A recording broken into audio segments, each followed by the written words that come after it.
What sort of life would you have to have so that you could bear your suffering nobly? That's a good question to ask yourself. Now, and so we had people just write for 15 minutes. If you could have what you wanted, needed, what might that look like? And there's an instruction there too, is do it badly, because what the hell do you know? And besides, your vision's going to change as you progress through your life. And so you're not going to get it done perfectly, but that's okay.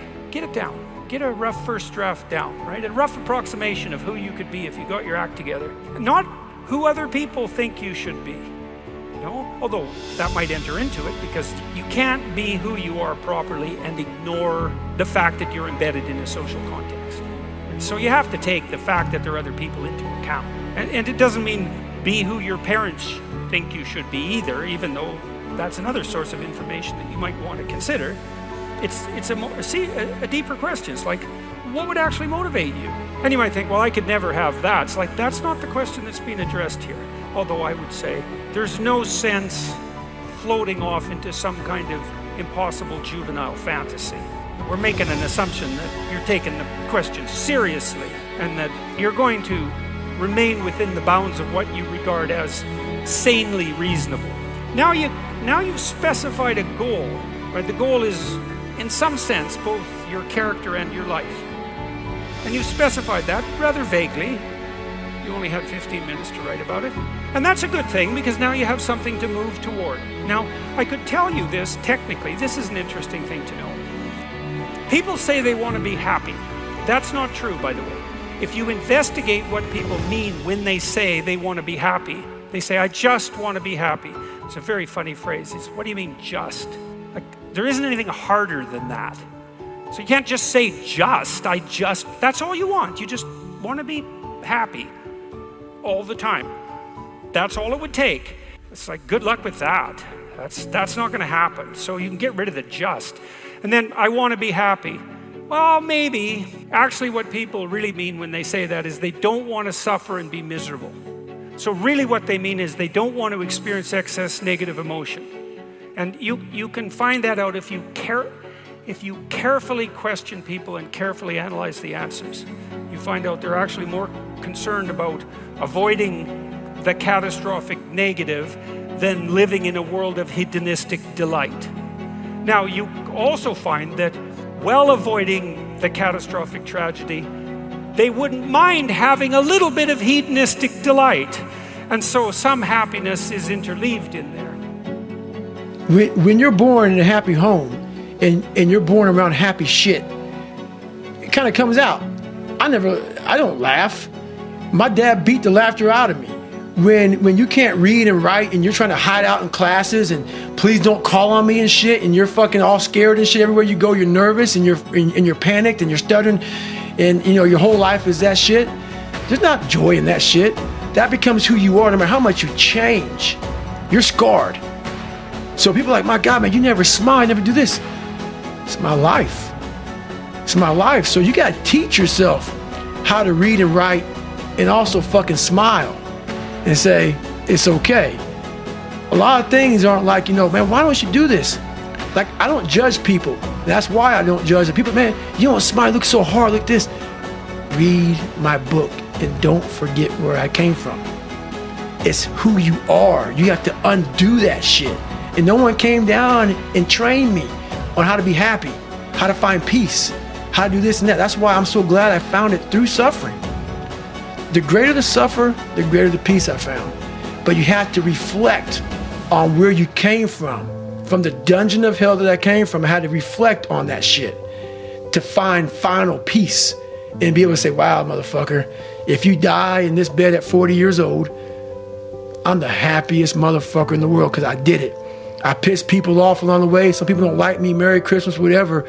But you can finally look in the fucking mirror and you can cuss on damn rich roll shit and don't care what they say about you and be happy with it.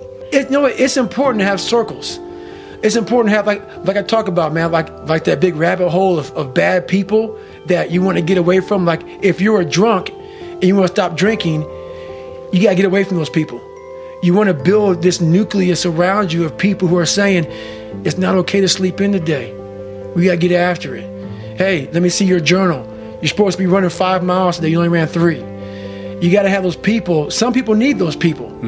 And it's important. But you want to get to the point in your life, it's real important that you hold yourself accountable and those people start to fade away because you now got it. You want to be that person because they're not always going to be there to hold your hand. Well, how about negative emotion?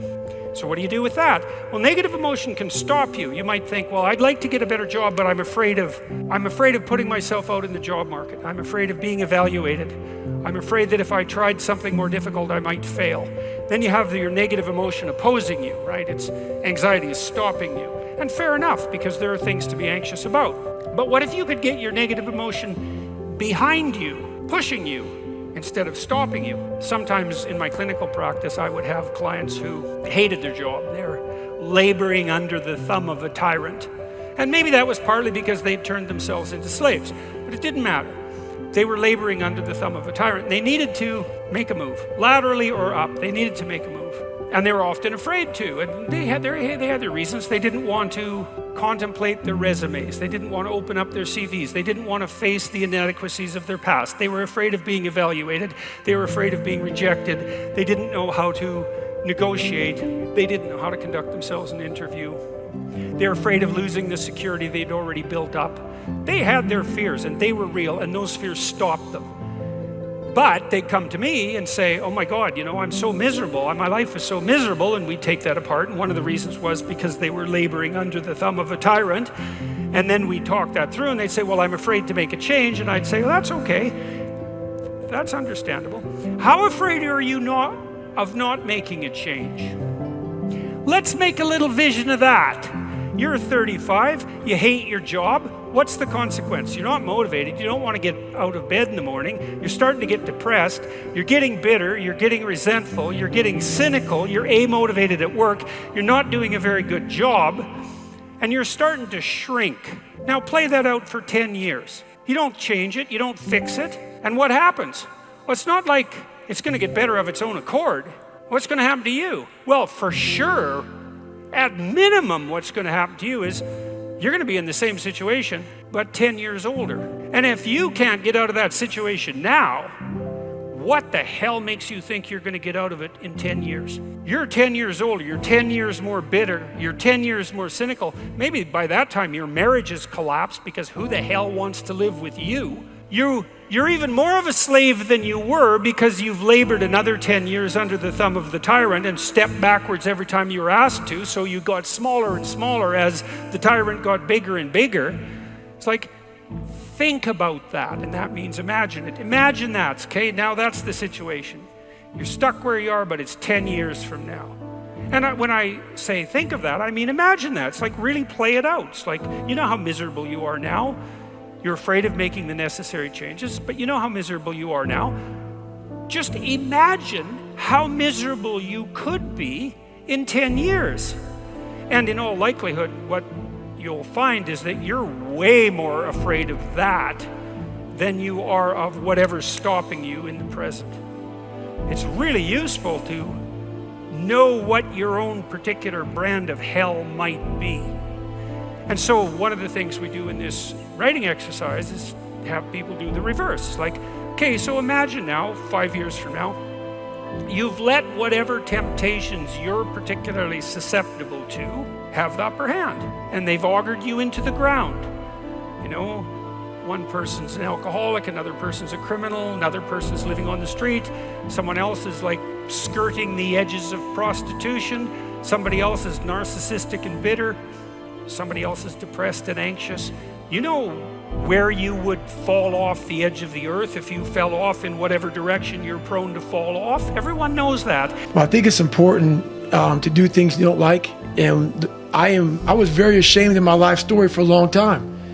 I didn't want to go out and tell anybody shit about me. So that's why I had two people. I had created one David Goggins and one Goggins. Right. And I didn't want people to know that I had all these issues. But after a while, people start to give you these different taglines. Like, you're superhuman, you're amazing. I'm like, you fuckers don't know anything about me, man. I'm this insecure kid. I started realizing there's a lot of people out here who are going through a lot of problems that I once tapped into. I had a whole bunch of issues growing up. And, I felt compelled to just, You gotta start sharing this stuff, man, because people see where you're at today. They see where you're at today. They see the man you are today, this hard, rock hard human being. Show these people where you come from. Right. Show these people it's possible. I walked that almost whole race. I was cramping up so bad, it looked like an alien was in my quads. They were just doing this weird thing. I was hydrating, so I was like, what the hell's going on? My body started shutting down then. And then I had like a period of time where I was like, my God, feeling my best. And I crushed this race called Frozen Otter. And I was like, my God, man, I'm back. No, I wasn't. It was just my body saying, we got one more in us, man, before we give it up. So 2013 is when it really started hitting hard, man. And it went on from there. Of all the things that you had to process, that was probably one of the hardest, being told you have to stop. It was one of my hardest, but I have to be honest with you. It was the most eye-opening, refreshing time in my entire life. It was like it really made me reset. And it like what it said to me was, all right, man, we still got to find 100%. You can't run, you can't work out. So that's why I went to school and I became a medic. You know, stuff like that. I started doing all. I literally reset. So I'm always in constant pursuit of my 100%, whatever that is. If I can't run anymore, I'm gonna see what else I can do. So I was real proud of how I handled that when my whole life got stripped from me, and I was at like 20 years in the military, and my life was getting stripped, man. And I couldn't run, I couldn't work out, I couldn't do shit anymore. And I didn't lose my shit.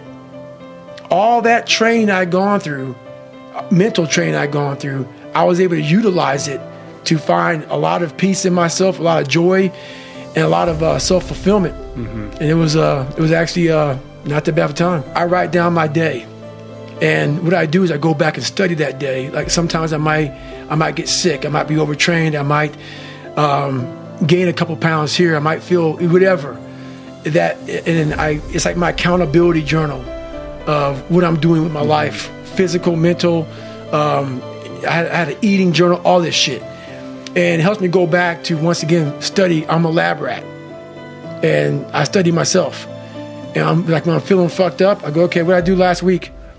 And usually I can find out where I messed up last week. You know, how much I'm traveling, how much I'm sleeping, how much I'm doing all this stuff. And through journaling, man, you can really figure out so much about where you're messing up in life and what you need to fix about yourself. Taking constant inventory. Being honest about that. And that's the thing about it, you cannot put bullshit in there. It's got to be a real journal about, hey, today I messed up here. Today I should have been a better person here, and not just saying it, but actually trying to fix it tomorrow. Then you might ask yourself, to the degree that people do want hedonistic delight when they're being happy, what does happy mean?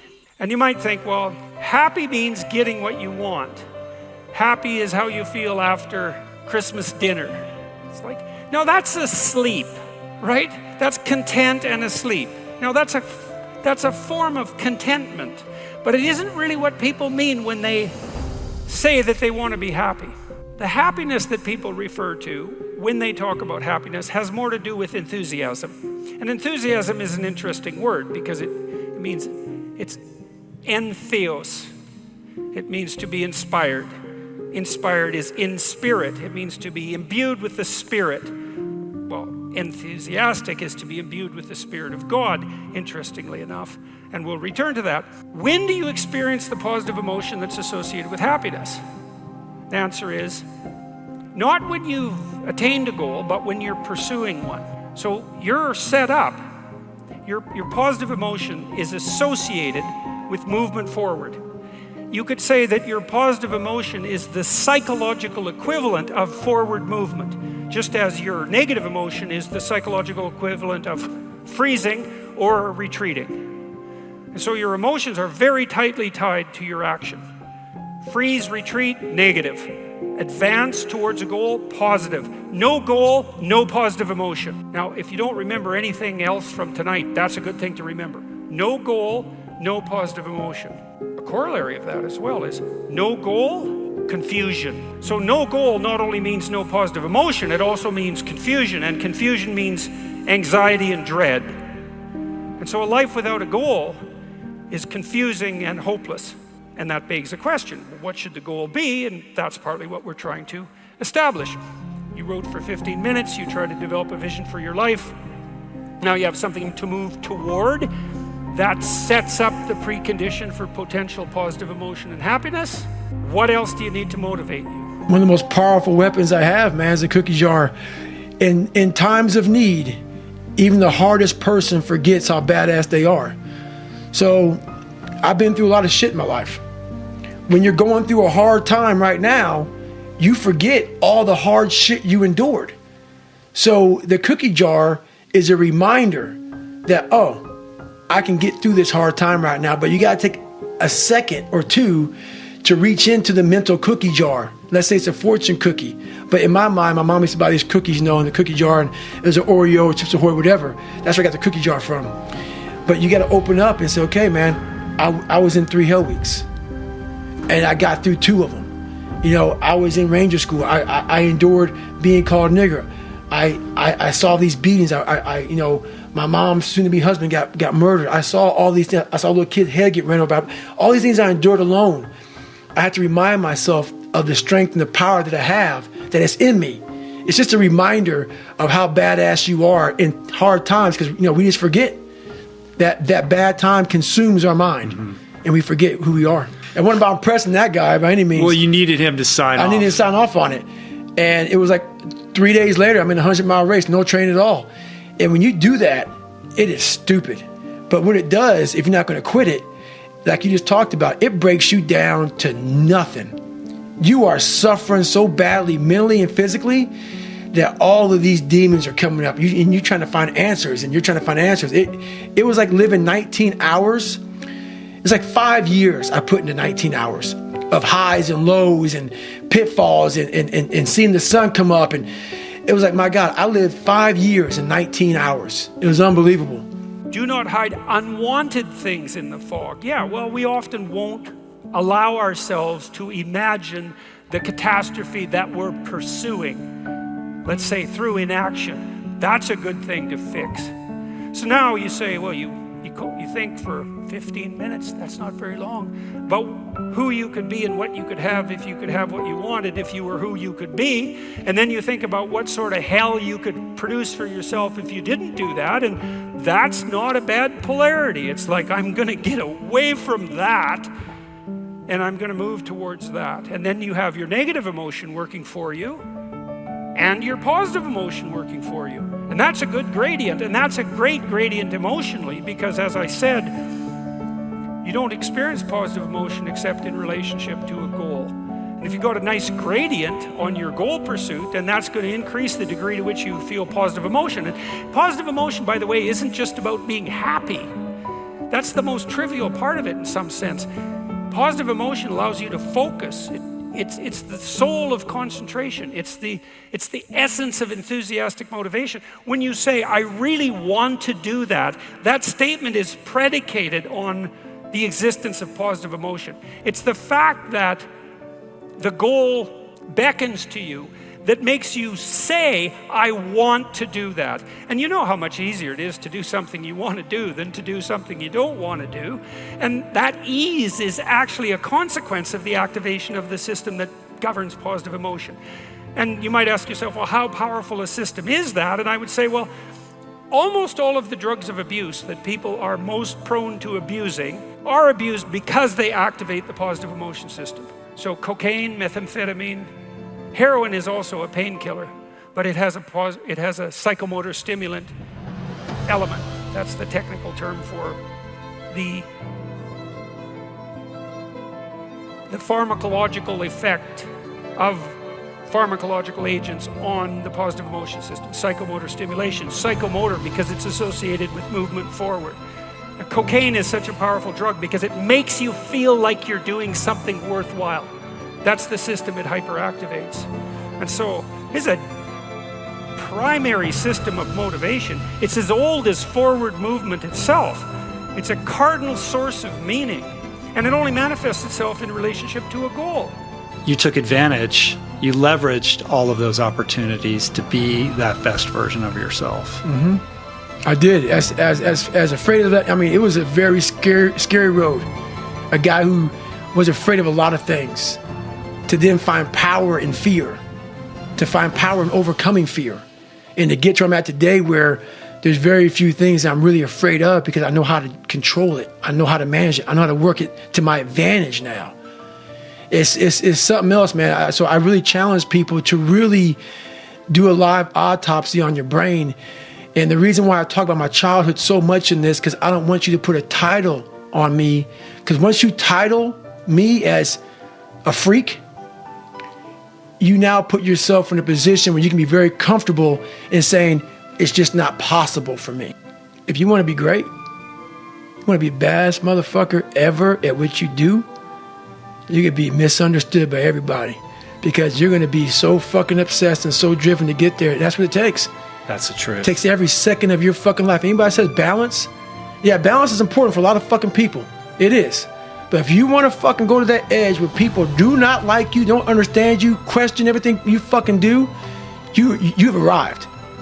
When you are misunderstood to the point where fucking people think you're psycho and you're nuts and you're this and that, why are you in the fucking gym at 1 o'clock in the fucking morning? You just got through doing an op for fucking 13, 14 hours after Ranger School, man, at the gym. What is wrong? You will never understand what is wrong with me.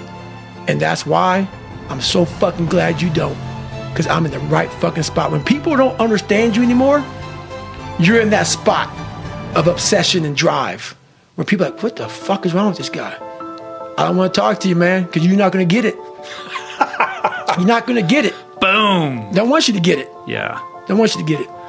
Yeah, it's powerful, man.